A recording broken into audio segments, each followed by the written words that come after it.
současné době pracuji jako stébardka a studuju Filmovou akademii Miroslava Ondříčka v Písku, obor management audiovizuální tvorby. A jednou bych byla ráda produkční nebo producentka.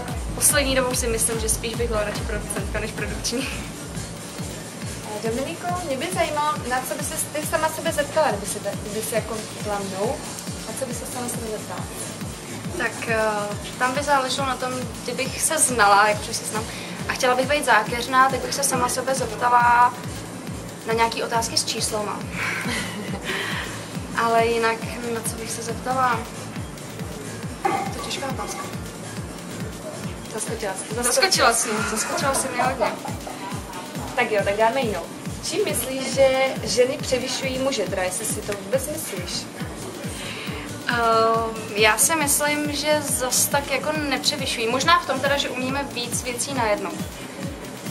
Ale jinak si myslím, že zase jakoby tolik je nepřevyšují. Že jsou obory, ve kterých vynikají spíš muži, potom obory, ve kterých samozřejmě vynikají spíš ženy, ale nemyslím si, že by nějaký pohlaví zásadně převyšovalo to druhý. Co bys si udělala jako první věc, kdyby si vyhrála Miss Smart & Beauty? Asi bych se štípla, pak bych se štípla znova, pak bych se šla vyspat a zavolala bych někomu, jestli se to jako fakt stalo. Takže bys třeba nenaskočila hned do auta, neodjela nebo tak? Ne, to asi ne, já si myslím, že bych potřebovala nejdřív jako utvrzení, že se to fakt stalo, a tak po týdnu, kdybych to vstřebala, tak jako bych možná jako ukázala nějaký emoce, jako třeba radost. To chápu. Chtěla bys si vyzkoušet být třeba na jeden den mužem? Tak to by byla určitě zajímavá zkušenost. Asi jo, chtěla asi jo. A jak by vypadal tvůj den, kdyby jsi byla mužem? Já bych vstala, udělala bych si nějakou úplně šíleně prasáckou snídaní, kterou si normálně neudělám. Abych jako věděla, kolik se toho do toho chleba při té snídaně vejde, protože někde je to dost neuvěřitelné.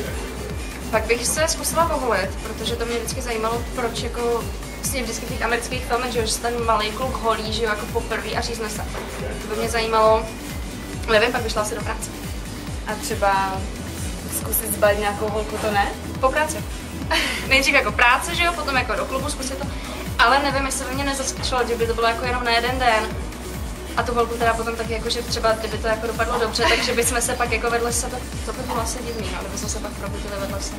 A zkoušela by si to třeba takovýma těma technikama nebo taktikama, co dělají muži, jak balíte třeba tebe? Já bych to zkusila skvělou taktikou, kterou má můj kamarád. On chodí do baru, sedne se vedle slečny a zeptá si jí, slečno, rybaříte? Producentkou nebo bylo nějaký... Ne, já jsem, jako malá jsem chtěla být modelka. Kecám, herečka. Teď mě napadla modelka. Herečka. Potom jsem zjistila, že to úplně nebude to pravý, protože bohužel v dnešním světě je docela důležitý vydělávat velké peníze. Takže jsem zjistila, že tady přes to cesta nepovedem. A pak jsem se zkusila praxi jako produkční, respektive asistentka produkce. A vzalo mě to takovým způsobem, že říkám, jo, to bych asi chtěla dělat, ale teď od té doby vlastně, co studuju ten management audiovizuální tvorby, tak jsem zjistila, že spíš než ta produkční bych chtěla být ten producent, že to není jenom loutka a má tam taky nějaký to slovo. Může k tomu něco říct, no. Takže máš i takové jako vůdčí schopnosti. Sklony. Doufám, že i schopnosti, ale sklony určitě. Tak teď teda trošku přiostříme. Tak jo, zkusíme. Kdy byla první světová válka? 1914 začala, 1918 skončila. A druhá? Druhá skončila, začala 38, skončila 45. Kdo vynalezl telefon? Bell. Kdo nebo jaký náš spisovatel získal Nobelovu cenu za Seifert. Jaroslav Seifert. Že vznikla Česká republika? Myslíš, jakoby úplně tak po té první světové, že bylo poprvé jakoby vyhlášená Česká republika, jakoby po konci Rakousko-Uherska. Nebo myslíš, jasně, tak potom teda jako samostatná Česká republika 89. Ne, kecám, 92, 3, 93, 93, 100%. Kdo byl Napoleon? Kdo byl Napoleon? To byl francouzský vojevůdce, nebo ne, a jinak to byl kníže císař. Tak poslední zkusíme. Takhle Karlova univerzita, kdy vznikla. Aspoň zhruba třeba století, nemusíš přesně. Karlova univerzita, nejstarší univerzita v střední Evropě. 1415? Ne, nebo to byla... Já bych říkala trošku dřív. Tak nevím, 1358. No, tak jako jsi blízko. A teď teda poslední otázka, kterou teda vždycky dávám, bude pro tebe vzorem krásy a inteligence. Vzorem krásy a inteligence, tak když pomenu moji maminku, která na to, kolik je, vypadá naprosto úžasně. A je teda strašně chytrá, tak potom já nemám žádný vzor krásy nějaký jako světově známý nebo tak, ale je to moje maminka, je to určitě moje nejlepší kamarádka a je to určitě moje ségra, protože to jsou všechny tři, to jsou nádherný ženský a jsou strašně chytrý. Fakt jako Všechny tři? Všechny tři. Maminka, ségra i kámoška jsou nádherný a jsou strašně chytrý.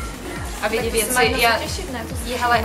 Já když cokoliv nevím, tak akorát jim zavolám a zeptám se a vím, že 100% za to dozvím.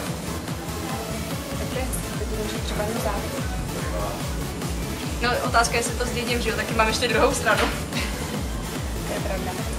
A teď teda ti dám prostor pro to, aby si lidem mohla něco říct. Nějaký zaujmout ještě? Zaujmout. Tak já nevím, čím bych je měla zaujmout. Já si myslím, že buď se mi zaujala teď, protože se říká, že člověka zaujímaš na první pohled v nějakých prvních 3 vteřinách, anebo se mi prostě nezaujala a s tím už nic neudělám. Ty sympatie jsou prostě od začátku, buď jsou, nebo nejsou. Souhlasím. Once again, oh like it, I do it like a track. One more time, oh like it, I do it like a track. Oh like it, I do it like a track.